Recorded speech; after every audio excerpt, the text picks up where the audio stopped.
Hello guys, good afternoon. So I have here a kamote Q. Let's try this one. Very hot kamote Q.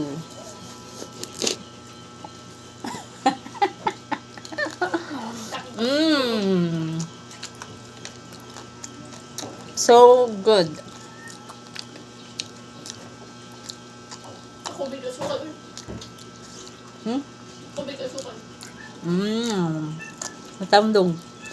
From vlog. Makalis this one.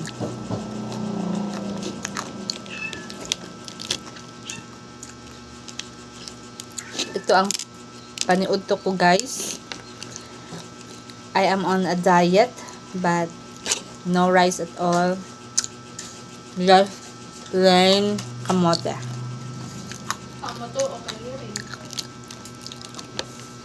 Um, delicious to.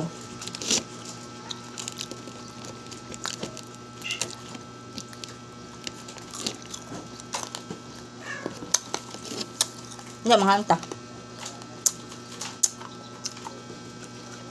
It tastes, kamote.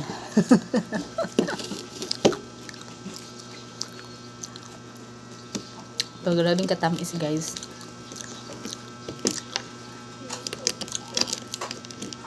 Pag gusto niyo talagang healthy, just cook this one in, kuanra, no sugar. But if you want tasteful, so you can use sugar like this. Para siyang nilagyan na kinaramel yung sugar, then mainit na mantika at prinito. Sa probinsya namin, mga kabeshi, kadalasan ito ang snacks. Kasi, rich in vitamins ito. So, try. Sa mga gustong kumain ito, so, mabibili lang ito sa palengke, mga beshies. So, magbabalik na ako ng vlog sa aking YouTube channel. Can you please visit my YouTube channel because how many years I'm back?